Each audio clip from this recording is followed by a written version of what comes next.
Municipal ఎన్నికల ప్రచారం హోరుమవుతున్నది. మొత్తానికి మహబూబాద్, అది ఉమ్మడి వరంగల్ జిల్లాలో అతిపెద్ద మున్సిపాలిటీ ఉన్న మహబూబాద్లో కూడా ప్రచార జోరు పెంచారు ఇటు బీఆర్ఎస్ నేతలు. అదేవిధంగా ముఖ్యంగా మాజీ ఎమ్మెల్యే కుమార్తె ఉన్నత చదువుకొని ఏదో సమాజానికి చేయాలనే తపనతోటి ఇక్కడికి వచ్చినట్టు కనిపిస్తున్నది. 20 డివిజన్లో ప్రచారం చేస్తున్నారు. తనకు రాజకీయ అనుభవం లేకపోయినప్పుడు కూడా ప్రజలకు ఏం చేస్తే మంచిగా ఉంటుంది, కింది స్థాయిలో మున్సిపాలిటీ విధానంలో ఏం చేస్తే బాగుంటుందని వాళ్ళకు వివరిస్తూ ఓట్లాడుతున్న పరిస్థితి. రాజకీయం అనేది ఏదో పదవి కోసమో ఏదో పవర్ అదాన్ని చూడట్లేదు, దీన్ని ఒక బాధ్యతగా చూస్తున్నా. మా నాన్న మాకు బాధ్యత నేర్పించారు. ఫస్ట్ ఆయనను చూస్తూ పెరిగాం మేము.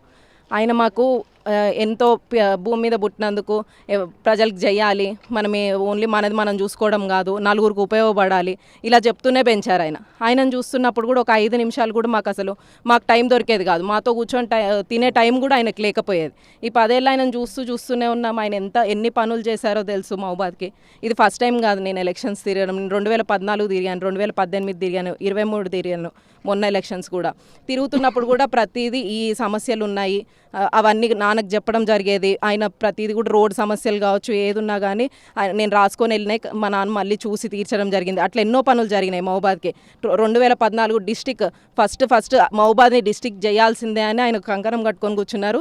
మహబూబాద్ని డిస్టిక్ చేసిన దగ్గర నుంచి ఈరోజు పోడు భూముల సమస్యలు కావచ్చు, మళ్ళీ అలా భూముల్లో ఎంతోమందికి పట్టాలు రాలేదు, పట్టాల సమస్యలు కావచ్చు, గవర్నమెంట్కి అగేన్స్ట్ వెళ్ళి కూడా ఫైట్ చేసిన పనులు ఉన్నాయి. హార్టికల్చర్ కాలేజ్ కావచ్చు, డిగ్రీ కాలేజ్ కావచ్చు, ఈరోజు JNTU engineering college residential college రావడం అంటే మామూలు విషయం కాదు మహబూబాద్ లాంటి ఏరియాకి. అలా ఎంతో కష్టం పెట్టి ఆయన ప్రాణం పెట్టి పనిచేశారు ఆయన. అట్లాంటి మనిషిని చూస్తూ పెరిగినప్పుడు ఆబ్వియస్గా మనకు కూడా అరే మన వంతు మనం ఏదో చేయాలి అని అనిపిస్తుంది. కాబట్టి ఆ ఉద్దేశంతోనే ఆయన ఎన్నో పనులు ఉన్నాయి, ఇంకా కొంచెం మిగిలిన్నాయి. కాబట్టి ఆ మిగిలిన పనులు కూడా మనం చేయడానికి ఒక అవకాశం వచ్చింది కదా, ఎందుకు చేయకూడదు అనే ఉద్దేశంతో ఈరోజు రావడం జరిగింది. నేను ఓటేసేటప్పుడు ఈ మనిషికి ఎందుకు ఓటేయాలని నేను ఆలోచించుకుంటా. నాకు ఖచ్చితంగా ఈ మనిషి ఒక పని చేయకపోతాడా అనిపిస్తేనే ఓటేస్తా. అట్లాగే మీరు కూడా ఎవరైతే మీకు పని చేసి పెడతారు అని మీకు నమ్మకం ఉందో వాళ్ళకే ఓటేయండి. నేను ఖచ్చితంగా నన్ను నమ్మి ఓటేస్తే మీరు ఎంత నమ్మకంతో నా మీద పెట్టుకొని ఓటేస్తారో నేను అంతే బాధ్యతగా మీకు పనిచేసి పెడతాను. నాకు ఒక అవకాశం ఇస్తున్నారు మీరు. ఇది నేను ఫస్ట్ టైం రావడము.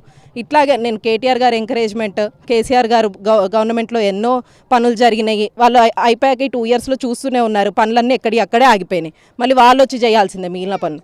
కాబట్టి ఈ మధ్యలో ఈ గ్యాప్లో ఏదైతే నాకు ఒక ఛాన్స్ వచ్చిందో దానికి మీరు నన్ను కనుక గెలిపిస్తే నేను నా సాయశక్తుల ప్రయత్నించి నేను అక్కడ ఉండి ప్రభుత్వం ఏదన్నా ఉండనియండి, కానీ అది ప్రజల కోసం పనిచేయాలి. పార్టీలు అనేవి ఎలక్షన్స్ వరకే, కానీ ప్రభుత్వము ప్రజల కోసం పనిచేయాలి. రాజకీయ సర్వీసును చూసి వచ్చాను కాబట్టి నేను కూడా ఒక ఉన్నత చదువుకొని రాజకీయ వైపు వస్తున్నాను. తప్పనిసరి ప్రజాప్రతినిధిగా నాకు అవకాశం ఇస్తే ఈ మహబూబాద్ ప్రజలకు సర్వీస్ చేస్తూ రుణపడి ఉంటానని చెప్తున్నారు.